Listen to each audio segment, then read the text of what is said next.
ความรักมักถูกนิยามว่าเป็นความอบอุ่นใจบีบหัวใจและช้ำใจ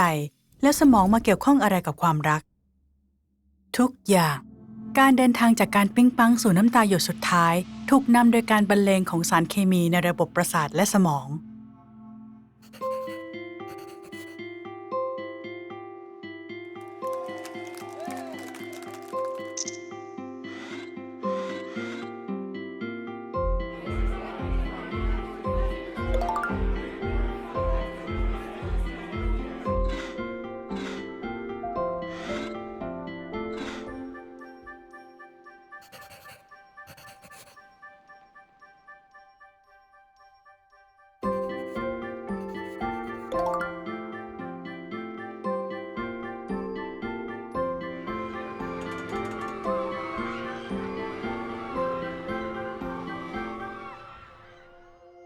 ขณะที่คุณตกหลุมรักใครสักคนคุณมักพบว่าตัวเองฝันกลางวันถึงเขามากเกินไป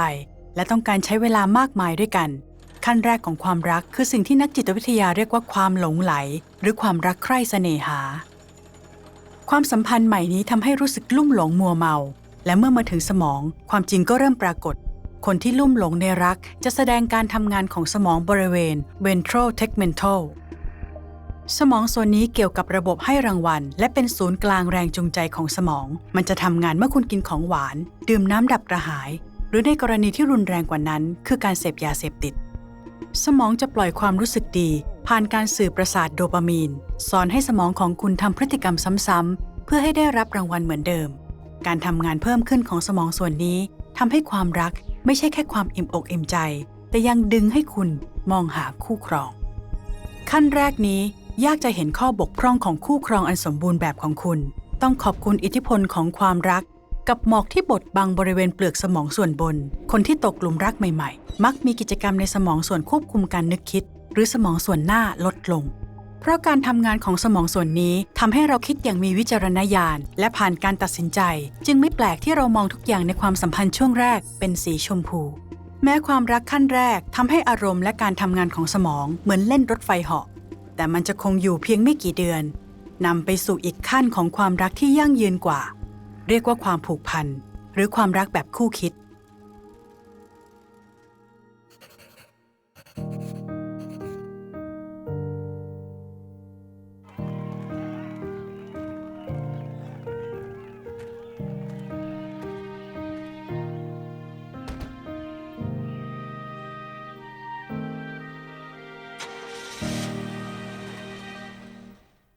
เมื่อความสัมพันธ์พัฒนาไปคุณจะรู้สึกผ่อนคลายขึ้นและผูกมัดกับคู่ของคุณต้องขอบคุณฮอร์โมน2ตัวใหญ่ๆออกซิโทซินและวาโซเพรสซินรู้จักกันในชื่อฮอร์โมนสารสัมพันธ์พวกมันจะส่งสัญญาณความเชื่อใจกับความรู้สึกสนับสนุนและผูกพัน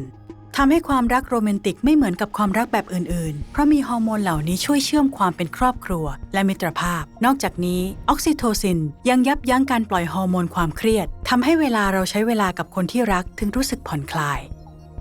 ความรักมักระงับการตัดสินถูกผิดให้จางหายเพราะมันถูกแทนที่ด้วยความซื่อสัตย์เชื่อใจและความสัมพันธ์ที่ลึกซึ้งขึ้นอีกด้านความรักที่เคยทำให้โลกเป็นสีชมพูก็เริ่มทำให้คุณตาบอดปัญหาในความสัมพันธ์ของคุณก็เริ่มชัดเจนขึ้น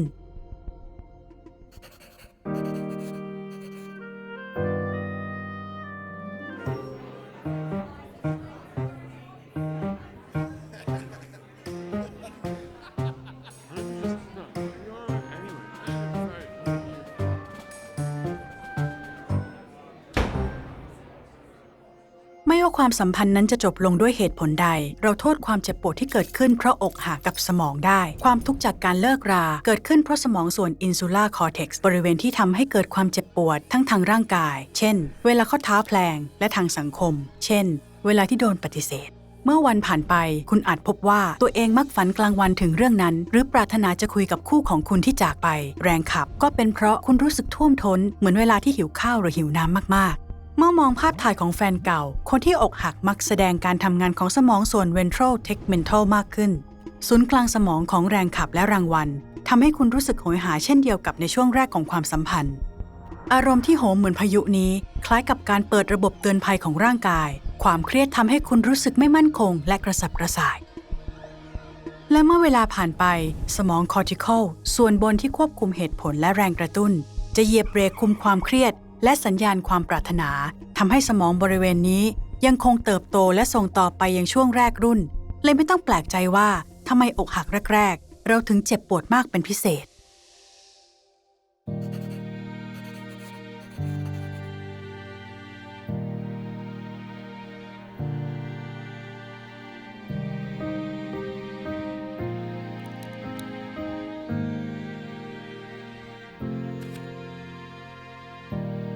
กิจกรรมอย่างการออกกำลังกายใช้เวลาอยู่กับเพื่อนๆหรือแม้กระทั่งฟังเพลงที่ชอบช่วยให้ตอบสนองกับความเครียดจากการอกหักได้ดีขึ้นขณะเดียวกันก็กระตุ้นการปล่อยสารสื่อประสาทอย่างโดปามีนให้รู้สึกดีการให้เวลาและประคับประคองตัวเองช่วยเยียวยาและทำให้คุณเรียนรู้จากอาการอกหักแสนสาหัสได้ดีที่สุดป้อนความรู้ให้กับความคิดของคุณไปพร้อมกับเรียนรู้ถึงวิธีการทำงานสมัครสมาชิกช่องของเราหรือดูวิดีโอเหล่านี้สมองจะขอบคุณคุณ